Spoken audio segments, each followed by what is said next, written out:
Hi there, my name's Ben and I like to read. Today we're going to be reviewing easily one of my favorites, and I know I probably say that about all the books that I've read, but this one is definitely up there. It's easily in my top 10, could even be in my top 5 all time across all genres.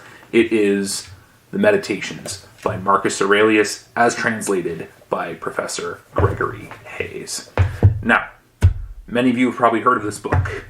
It's been touted along with, The Prince and The Art of War. It's a deep philosophical study of, by a troubled and brilliant emperor at the heyday of, or rather I should say, at the absolute zenith of Rome's power. That is certainly one way of putting it. I would say this is more one man's search for what his life actually means and putting his experiences to paper and conversations that he's had, and even just thoughts or random scribblings that he's had. It's all put together in no particular order, and he's written these throughout his career. So, who was Marcus Aurelius? Marcus Aurelius was the last of the 5 good emperors of ancient Rome, who, as I had mentioned, had brought Rome to its, greatest of all heights. Typically the ones that you see in the movies.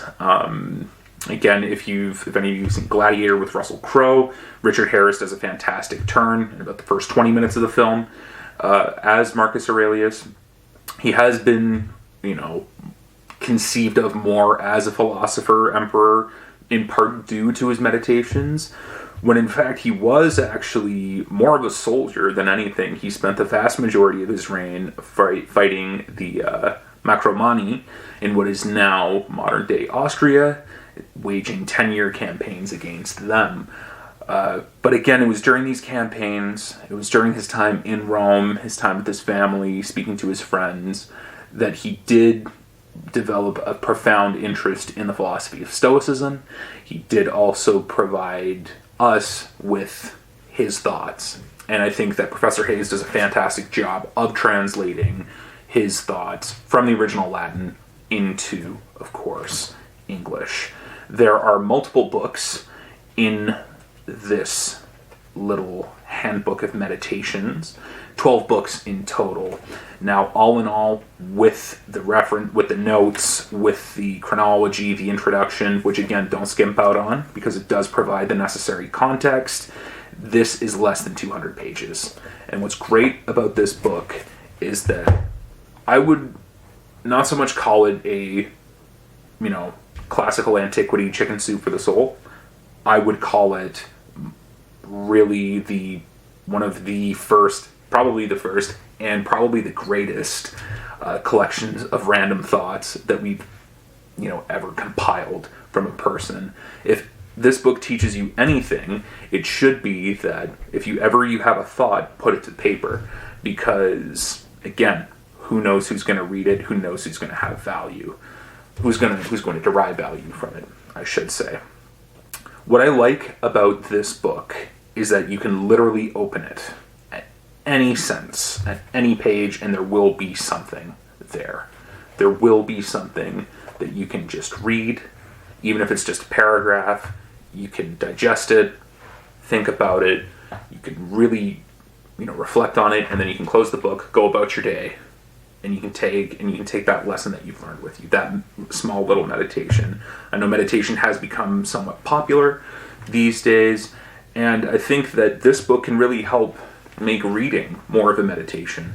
Because again, you don't have to read the whole thing in one go. If anything, this is probably one of these books that I would say it's probably better that you don't read it all in one go.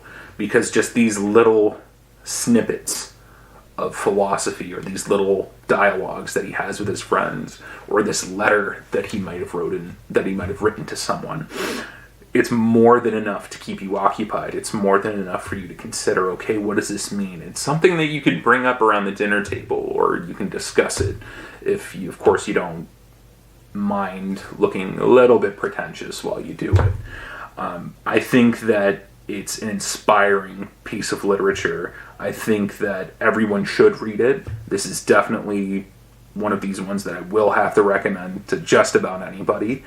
It's not without its faults. I will say it can get a little bit obscure, and I think that, like I said, Professor Hayes does a fantastic job with the translation, but of course there are things that are always going to be lost in translation.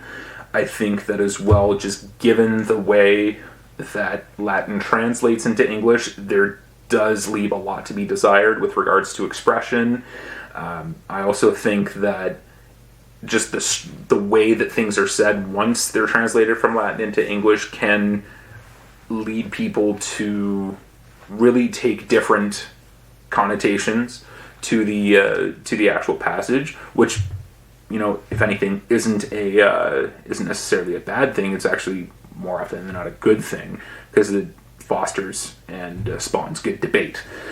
That said, people may be hung up. I know myself, at the very least, I was hung up on at least a couple of passages trying to decipher, okay, like, is this actually what he meant? Or you spend more time trying to figure out the actual syntax and the language of it rather than the actual meaning behind it, at least for a certain couple of passages. But again, that is no fault of the translator. That's just the way that these things work sometimes. Like I said, it's less than 200 pages, well worth the purchase, well worth the read, and I think that this is something that should be read across a longer period of time, because it is a lot of information to digest, and you don't even have to. This is one of these very rare books that you don't have to start at the beginning. Like I said, you could literally open it and you can start at book 5 and read your way through that. Or you may decide, okay, you know what, I'll start at the end and then go that way. It is, as I've mentioned, probably one of my favorite books of all time. It's definitely in my top 10. I think that this is one of these ones that cannot be skipped on. You cannot be slept on.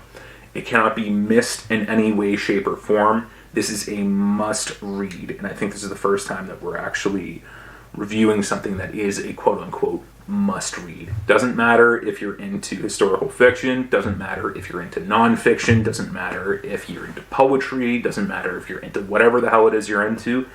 Everyone needs to read this book. Of course, no one should be forced to read a book, but everyone should, and if they could, they damn well better. Anyway, let me know what you think down in the comments. Thanks again for watching.